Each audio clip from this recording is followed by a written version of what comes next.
Уважаемые участники региональной группы исследовательского нашего направления, мы вас приветствуем на нашем установочно-инструктивном семинаре.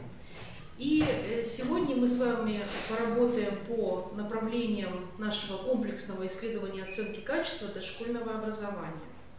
Прежде всего, нам бы хотелось, чтобы мы обратили внимание на цели и задачи нашего исследования. Это изучение проблем влияния образовательной среды дошкольной образовательной организации на когнитивное, социальное, эмоциональное и физическое развитие детей дошкольного возраста. Это апробация диагностических методик для комплексного исследования когнитивного развития. И это формирование научно-методической основы для создания региональной модели оценки качества дошкольного образования. В настоящее время все, наверное, уже участники, все муниципальные образования имеют приказ Министерства образования, науки и молодежной политики от 3 сентября о проведении комплексного исследования. В нашем комплексном исследовании участвуют 2 эксперта по образовательной среде, 5 специалистов по детской диагностике, а также принимают участие 8 дошкольных образовательных организаций. Согласно приказу Министерства образования и науки молодежной политики Республики Коми, наше исследование будет проходить поэтапно. Первый этап, который начинается с 15 сентября и продлится до 15 октября, это апробация пакета диагностических методик когнитивного развития дошкольников. Второй этап, который начинается с 20 сентября и по 15 октября, это исследование параметров образовательной среды. И последний заключительный этап – это анализ результатов исследования. Как мы видим, все 3 этапа, они достаточно длительные по своему временному периоду и имеют определенные цели. Сразу хочется отметить, что, безусловно, в силу нашей территориальной расположенности где-то могут работать одновременно и специалисты по детской диагностике, и эксперты по образовательной среде. Поэтому наш период завершения исследования по 2 этим направлениям – это 15 октября. Я думаю, что дополнительно о графике работы в дошкольных образовательных организациях мы вас известим. Сейчас немножечко мне хотелось рассказать о том, каковы условия уже подготовлены для организационно-методического обеспечения. Все специалисты по детской диагностике, которые будут с вами работать, они прошли обучение и аттестацию, точно так же, как эксперты по образовательной среде. Значит, я, Светлана Николаевна Штыкляйн, являюсь региональным координатором комплексного исследования. Поэтому все вопросы, связанные с организационно-методическим обеспечением, с возможностью каких-то сложных вещей по организации, можно решать через регионального оператора. Кроме того, региональный оператор, координатор, он работает также с координаторами от дошкольных образовательных организаций. В приказе Министерства образования и науки и молодежной политики Республики Коми закреплены координальные координаторы от детских садов и детские сады, которые участвуют в исследовании, в нашем комплексном исследовании. Поэтому очень важно определить группу, которая работает, и каждый из группы имеет свои определенные функциональные обязанности. То есть специалисты по детской диагностике работают непосредственно по апробации пакета диагностических методик, они работают непосредственно с детьми при определенном участии координаторов от дошкольной образовательной организации. О тех условиях, которые могут и должны быть созданы на базе дошкольных образовательных организаций, расскажут мои коллеги. Эксперты по образовательной среде выбирают в качестве инструментария всем, наверное, уже кто участвовал в наших исследованиях шкалы Эккерс, и точно так же работают на базе образовательных организаций. Далее. В настоящее время мы настоятельно рекомендуем все-таки, чтобы на муниципальном уровне были подготовлены приказы управления образования о том, что такое комплексное исследование проводится на территории муниципального образования. Также точно были определены составы исследовательских групп, которые помогают и проводят как организационно-методическое, так и информационно-методическое обеспечение. И, безусловно, на основе уже этого приказа руководитель, координатор от дошкольной образовательной организации готовит приказ внутренней дошкольной образовательной организации, где прописывает определенные условия, которые необходимы для проведения комплексного исследования. Ну, во-первых, это воспитатели, которые будут привлекаться к деятельности в комплексном исследовании. Это определение группы детей. Ну, так я понимаю, это старший возраст у нас, да? То есть это 15 человек, как заявлено у нас в требованиях по комплексному исследованию. Необходимо провести работу по вопросу согласия родителей на участие в исследовании, информировать родителей, что очень важно, и рассмотреть те возможности образовательной среды, которые также будут подлежать исследованию. Все это желательно отразить в приказе дошкольной образовательной организации, и уже координатор дошкольной образовательной организации уже очень четко понимает, какова степень его участия. Если необходима помощь в разработке таких приказов, то вы можете обратиться непосредственно к региональному координатору, и мы вам в этом случае поможем. Далее, также мы будем информационно-методически сопровождать наши исследования. На сайте нашего института будет появляться информация. Скорее всего, это будет где-то отдельно размещаться, и в этом блоке вы будете владеть всей информацией, которая может быть размещена для всеобщего пользования всех участников исследования по комплексной оценке качества дошкольного образования. Мы планируем, что после каждого этапа мы будем проводить небольшие вебинары. Содержание этих вебинаров будет рассматриваться нами как промежуточное. И по результатам полного исследования будет проводиться республиканское совещание.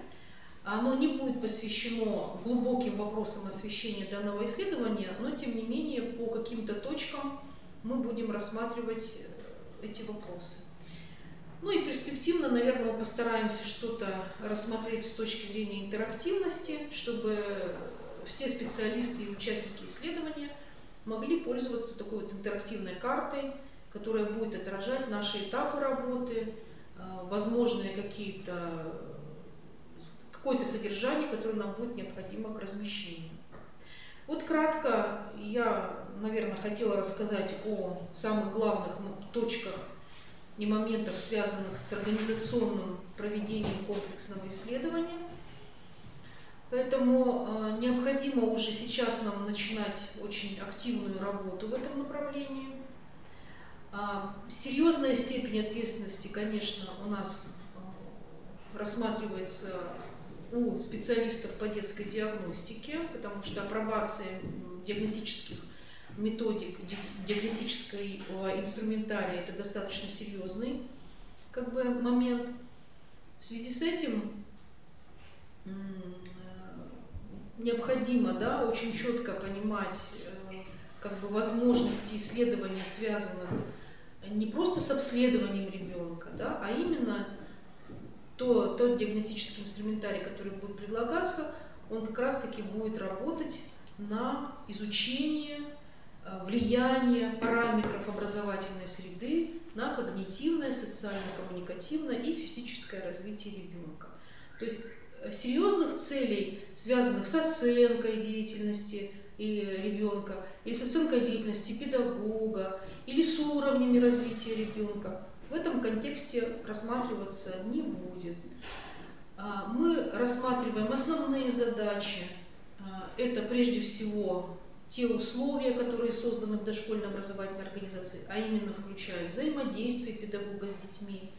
И на основе уже четких определенных диагностических методик, да, мы линии исследования будем рассматривать как содержательные. Ну, сейчас я передаю слово своим коллегам и прежде всего представляю вам Татьяну Валерьяновну Хабарову, специалиста по детской диагностике, эксперта по образовательной среде.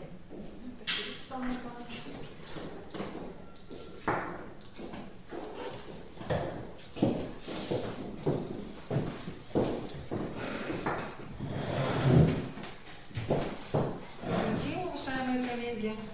Рада всех вас приветствовать. Как уже сказала Светлана Николаевна, специалисты по детской диагностике, они будут заниматься апробацией тех диагностических методик, которые были разработаны специалистами ведущих, наверное, российских учреждений, которые являются операторами данного исследования.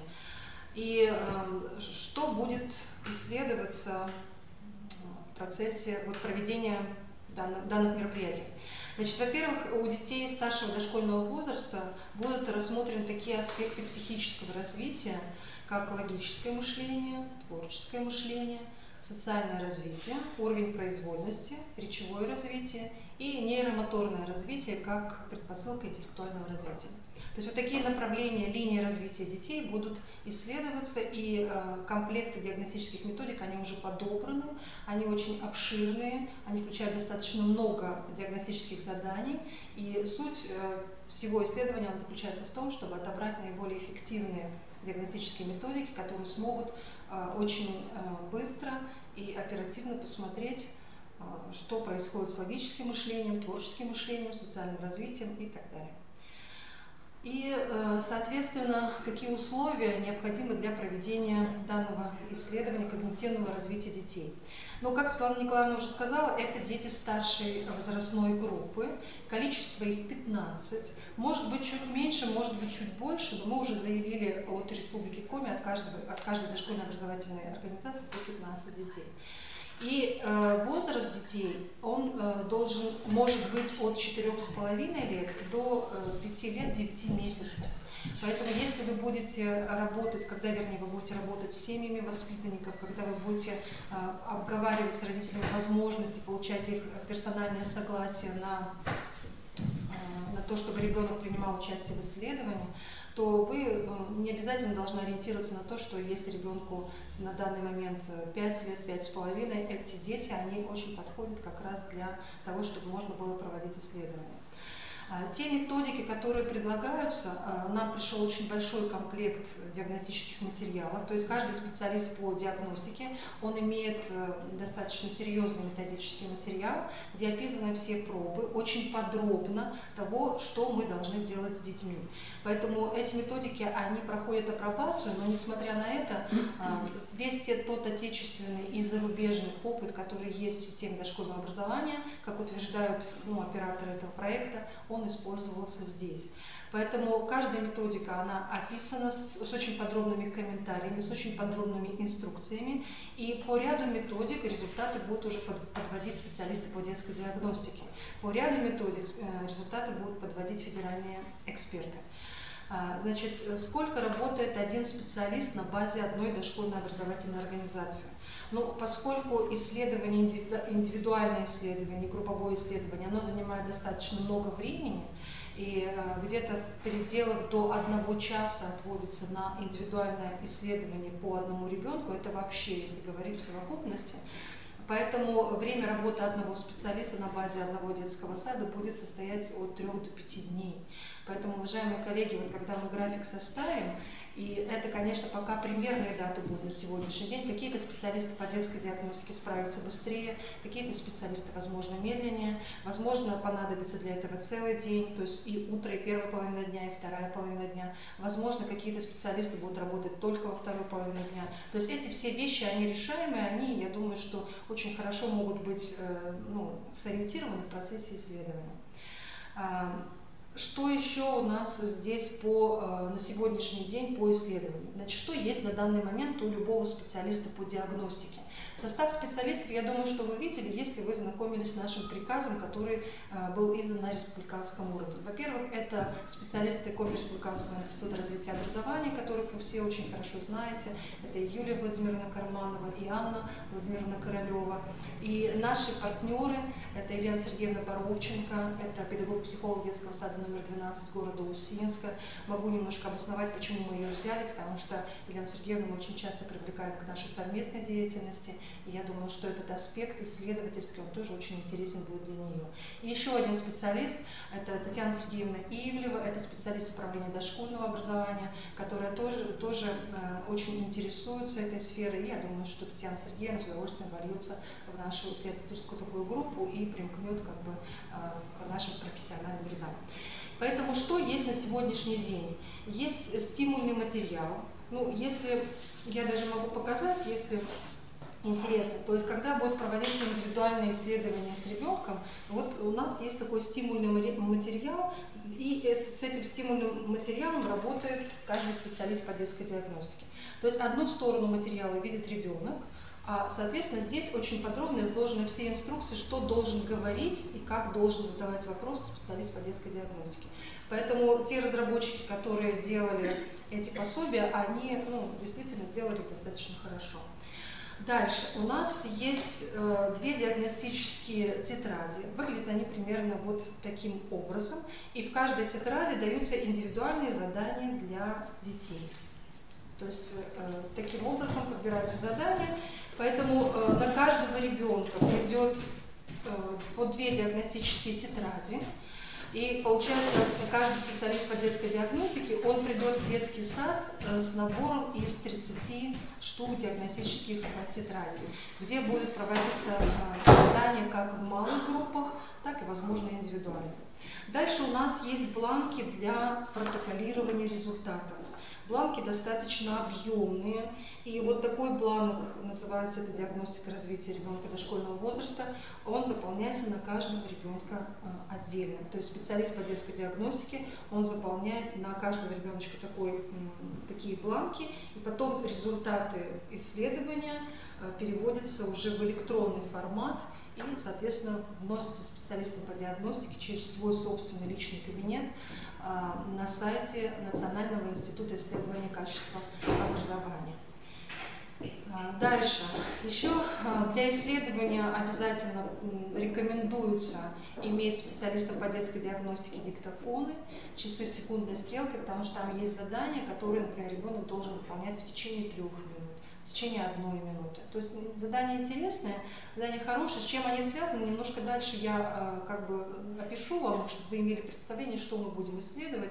Но подробно, конечно, мы не можем посвящать в такие детали, чему посвящены задания. Почему? Еще раз поясняем, потому что идет только апробация диагностических методик. Дальше есть такой стимульный материал, то есть материал для поощрения, для мотивации детей, значки-смайлики. Это предусмотрели специалисты, которые разрабатывали данный материал. Поэтому для каждого ребенка будет небольшое такое поощрение в виде значков. И есть еще в данном пакете материалов у нас есть листы наблюдений, которые заполняют представители дошкольной образовательной организации. Поэтому, если вы будете работать с воспитателями, вы сразу, пожалуйста, их настройте, что те воспитатели тех групп, в которых будут проводиться исследования, они будут еще вести наблюдения за детьми и, соответственно, отмечать по ряду параметров свои результаты этих наблюдений. И небольшое наблюдение, небольшая информация будет собираться от каждого родителя ребенка. Там вопросы достаточно несложные, но я думаю, чтобы вы могли представлять себе уже, кто что будет делать и что у нас есть на сегодняшний день. Дальше, что необходимо сделать? То есть на данный момент мы, находящиеся в городе Сыктывкаре, специалисты по детской диагностике, эксперты по образовательной среде, это сделать не можем. И, как говорила Светлана Николаевна, эта миссия, она ляжет на ваши плечи. Во-первых, надо выбрать группу, в которой будет проводиться исследование старше. Если это одна группа, значит, она автоматом попадает, группа в детском саду, она автоматически попадает в число тех, где будут проводиться исследования. Поэтому постарайтесь в этой группе провести родительское собрание с родителями воспитанников, где объяснить, что будет происходить, как будет происходить. У нас есть форма заявления, форма по согласию родителей на участие ребенка в диагностике, потому что все-таки в большей степени это диагностика психологическая. И, соответственно, есть форма такого согласия. Мы обязательно вам всем разошлем эти формы, вы внимательно их посмотрите, обговорите с родителями, и те родители, которые пожелают, чтобы их дети приняли участие в таком масштабном федеральном проекте, то они это согласие подпишут.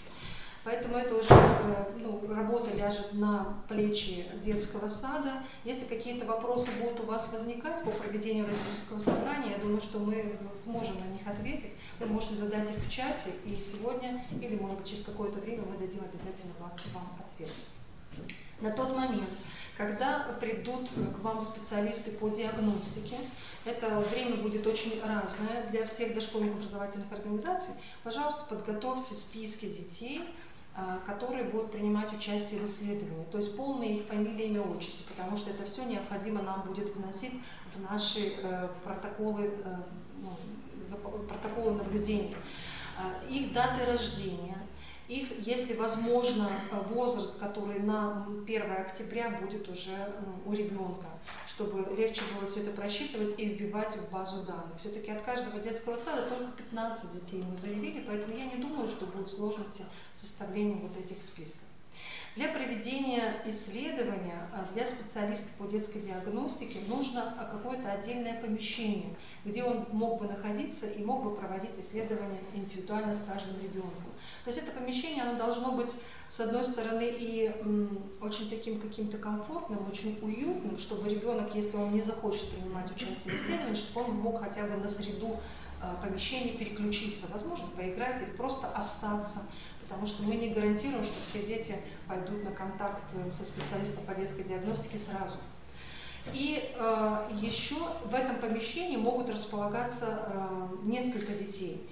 То есть уместнее, конечно, может быть, работать и малыми группами, но здесь все зависит от специалиста по диагностике. Один предпочтет работать с 10 детьми одновременно, чтобы проводить разные задания. Например, там есть задание, когда берется группа детей. Другой предпочтет работать с 3-4 детьми. Поэтому здесь помещение оно должно вмещать определенное количество детей и быть очень удобным для работы специалиста. Естественно, нужна мебель, то есть столы, стулья, и для проведения нейромоторной диагностики, которая включает в себя ряд тестов, которые требуют пространства, это помещение оно должно быть как минимум 4-5 метров длиной, потому что по условиям проведения одного из тестов по нейромоторной диагностике, там как раз ребенок должен совершать движение на расстоянии 4-5 метров.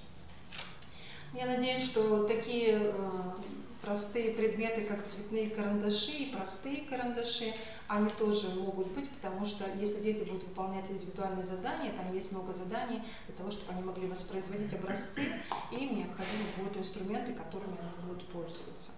И при проведении нейромоторной диагностики, поскольку дети разные, и реакция у детей может быть абсолютно разная, нам нужна будет помощь. То есть, когда ребенок, есть там пробы на удержание равновесия. И, то есть, для того, чтобы ребенок мог не упал, прошу прощения, нужна будет поддержка. И это может быть инструктор по физической культуре, это может быть психолог детского сада, это может быть старший воспитатель, да? То есть те люди, которые одномоментно со специалистом по детской диагностике могут принимать участие в исследовании.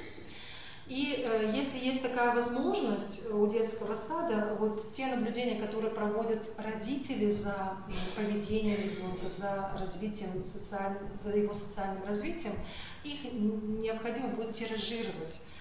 Тиражировать здесь по количеству детей, мы подсчитали, это приблизительно 45 штук листов наблюдений, которые заполняют родители ребенка и 2 представителя дошкольной образовательной организации. Но это все решаемо, это можем сделать и мы, поэтому здесь как детский сад решит, как он скажет, и я думаю, что проблем никаких не будет. Ну, давайте посмотрим, что мы будем исследовать, чтобы общее впечатление у вас сложилось, потому что я думаю, что в любом случае это вам интересно. Во-первых, то, что касается исследования логического мышления. Здесь предпочтение отдается только индивидуальной форме работы с ребенком, потому что даются задания, даются инструкции, и также отводится внимание под групповой форме. Вы видите на экране количество времени, которое отводится примерно на исследование, и просто идет перечисление тех методик, которые предлагают нам разработчики, координаторы, операторы проекта, которые будут проводить специалист по детской диагностике. Ну, эти названия не вполне возможно, многим из вас ничего не говорят, но для исследования логического мышления группа разработчиков посчитала, что вот эти задания, они наиболее, наверное, отразят аспекты развития логического мышления у детей дошкольного возраста. И как утверждали разработчики, и когда было обсуждение тех методик, которые могут быть использованы, что развитию логического мышления в детском саду уделяется крайне мало внимания, как и развитию творческого мышления, поэтому подобрали те направления, которые можно исследовать и чему можно уделить внимание. По исследованию творческого мышления здесь время оно меньше отводится для проведения исследования, потому что используются диагностики, которые связаны с изучением творческих способностей ребенка. И, как я уже говорила, очень подробно описывается каждое задание, и если действовать по инструкции, я думаю, что специалист по детской диагностике, он справится с проведением данного исследования. Значит, логическое мышление, творческое мышление изучается. Дальше изучается уровень произвольности у ребенка. Здесь уже индивидуальная форма, она не используется. Используется групповая форма проведения. И даются такие задания, которые связаны именно с выявлением у детей умения произвольно регулировать свою собственную деятельность. Также большое очень внимание уделяется изучению речевого развития ребенка, там слухоречевая память и так далее. Также предпочтение отдается индивидуальной форме исследований. И вот большой достаточно блок, который включает очень много разных тестовых заданий, не побоюсь этого слова, потому что они общепризнанные, они достаточно известные. Эти задания – это задания на исследование нейромоторных способностей у ребенка. Это изучает или проводит эти задания специалисты по детской диагностике. И вот, как я уже говорила, что после того, как мы заполним все эти наши протоколы, очень внимательно обработаем результаты, то после всего этого у каждого специалиста по диагностике есть свой личный кабинет, и в электронной форме мы будем вносить все эти данные. Ни имена, ни фамилии детей, ни номера дошкольных образовательных организаций, они не будут, в принципе, озвучены. То есть все наименования, они будут закодированы, вот, поэтому и каждый ребенок, данные по каждому ребенку будут вноситься под своим персональным кодом. И, соответственно, что проводит представитель дошкольной организации, это наблюдение за речевым развитием. Здесь даются листы наблюдений. Листы наблюдений даются, и, соответственно, есть критерии, так скажем, оценки наблюдений.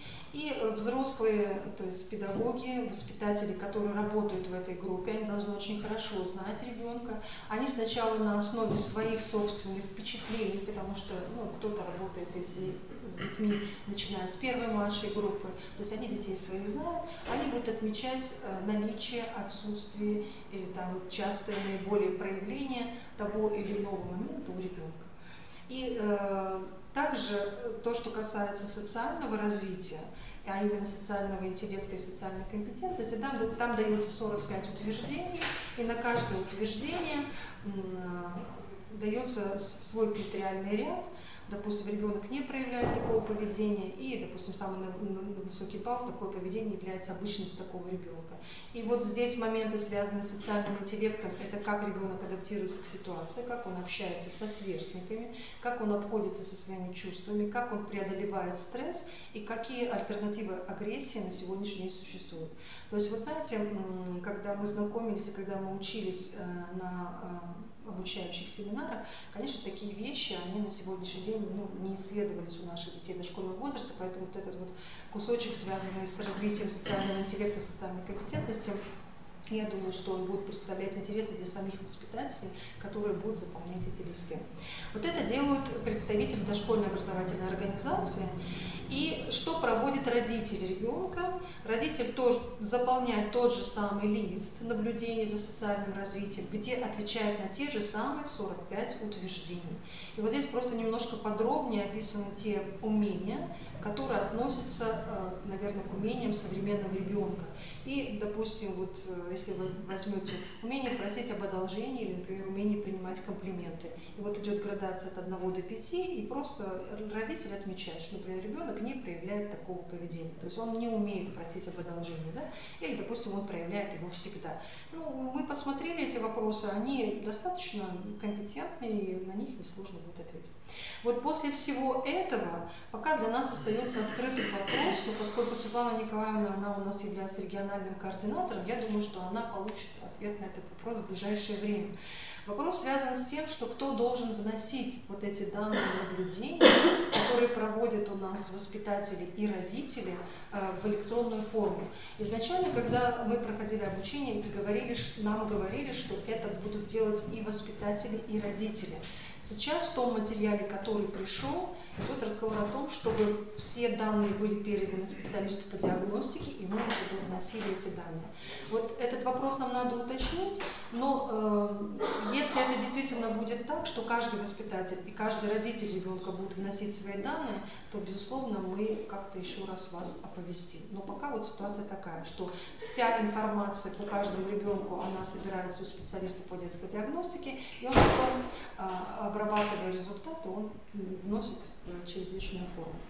И единственное, что скажу, вот по социальному развитию, по социальному интеллекту, получается, эмоциональному интеллекту, эти данные будут обрабатываться, то есть результаты, они будут обрабатываться на федеральном уровне. Мы как бы эти результаты даже не обрабатываем. Поэтому, возможно, предоставят возможность и воспитателям, и родителям самостоятельно вносить и заводить личные кабинеты. Но пока вопрос открытый. Ну и второй момент. Вы все вопросы можете задать. Сейчас мы, когда закончим презентации, возможно, будем отвечать уже в таком живом диалоге на все ваши вопросы. И вот это то, о чем вот выше мы говорили, это проводит специалист по детской диагностике.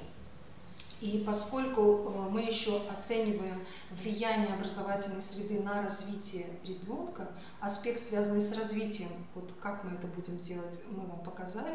А теперь немножечко еще в добавлении к тому, что говорила Светлана Николаевна, по оценке качества образовательной среды. Это для тех детских садов, которые у нас не принимали участие в 2017 году, в 2016 году, когда мы проводили оценку качества образовательной среды. Поэтому для вас, чтобы было достаточно понятно, здесь мы будем смотреть среду той группы, в которой дети, которые принимали участие в исследовании. То есть, потому что взаимосвязь, взаимовлияние среды и развития детей, вот она здесь будет уже устанавливаться. Определять мы это будем по шкалам Эккерс. Шкалы Эккерс – это международный инструмент оценки качества дошкольного образования. Очень получил достаточно высокую оценку в ходе 2016 года, 2017 года, когда шла апробация, и выявил те проблемы, которые характерны на сегодняшний день для дошкольного образования Российской Федерации. Эксперт по среде, он работает на базе одной группы, работает в течение одного дня. Это может быть первая половина дня, начиная с 7 часов утра. Это может быть плюс вторая половина дня. И по шкалам, там много, там порядка уже 45 параметров, по шкалам ведет наблюдение. Эксперт не вмешивается в деятельность ни педагогов, ни родителей. Он не вступает ни в какое взаимодействие с детьми. Он просто находится в группе и наблюдает за тем процессом, который идет здесь и сейчас. Поэтому те воспитатели, которые будут принимать участие, и вы, пожалуйста, тоже их настройте, что ничего страшного, что будет какой-то день посторонний человек находиться. Экспертов у нас Светлана Николаевна и я, поэтому мы будем смотреть, наблюдать за тем, что происходит в группе, и в основном, как дети, они организуют свою деятельность в среде. И те же самые данные, у нас будут такие же протоколы определенные, мы будем вносить через личный кабинет, это уже будет отдельный личный кабинет именно по оценке качества образовательной среды. И то, что еще хочется сказать по шкалам Эккерс, потом мы делаем индивидуальный профиль качества среды группы.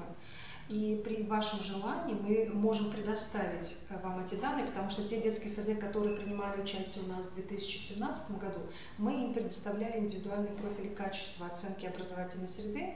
Вот. В этом году у нас таких пожеланий со стороны координаторов исследования нет, но если будет у вас желание, мы можем дать вам этот профиль оценки качества образовательной среды. И таким образом, как Светлана Николаевна сказала, что после каждого этапа будут проводиться вебинары, возможно, обсуждения. Если вы потом посчитаете нужным выйти на какую-то работу с коллективом по совершенствованию образовательной среды, я думаю, что все эти вопросы решаем. Поэтому, уважаемые коллеги, если есть какие-то вопросы, пожалуйста, задавайте, потому что мы озвучили то, что мы, как мы понимаем, да, и с чем мы сейчас познакомились, потому что деятельность по диагностике детского развития для нас она новая, эта деятельность. Если с оценкой образовательной среды мы сталкиваемся уже не в первый раз, то вот с диагностикой детского развития, конечно, это для нас деятельность интересная, новая, и, возможно, какие-то вопросы, которые вас интересуют, мы вот сейчас на них пока не смогли ответить, поэтому давайте мы сейчас, наверное, прервемся на чай, да, и поотвечаем на ваши вопросы. Вот. Пока вы думаете, может быть, вот коллеги тоже, которые у нас находятся, Юлия Владимировна Карманова, Анна Владимировна Королева, возможно, у них тоже есть что вам сказать, поэтому как-то будем вместе ориентироваться. Давайте мы вам дадим немножечко времени, да, что-то, если какие-то вопросы есть, пишите, чтобы мы могли их видеть. Так, спасибо большое за внимание.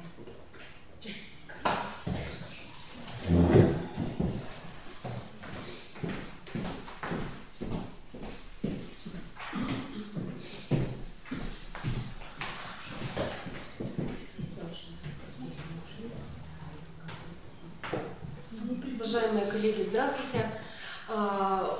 Коллеги Татьяна Валерьяновна, Светлана Николаевна уже, конечно, многое сказали, самое важное осветили. От себя хотелось бы добавить, что мы с нетерпением ждем с вами встречи. Действительно, Татьяна Валерьяновна правильно заметила, что исследования эти очень интересные. И я так думаю, что будут интересны и вам, и нам. И очень надеемся, что вы нас ждете.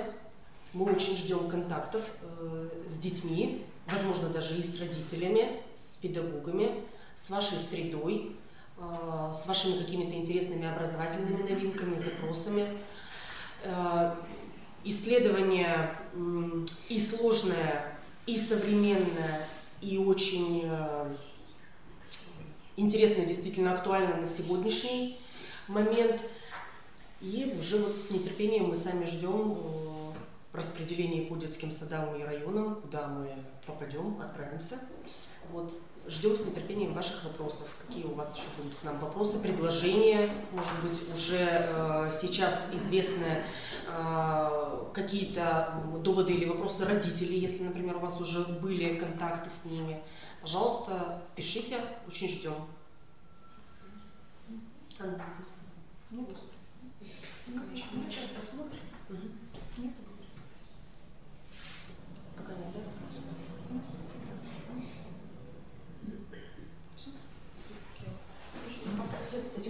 Скажите, что мы выставим там кто-то взять вопрос.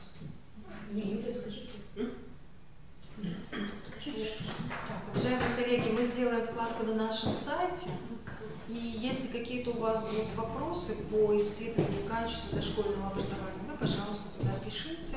Или если есть у вас личные наши электронные адреса, можете задавать тоже вопросы туда.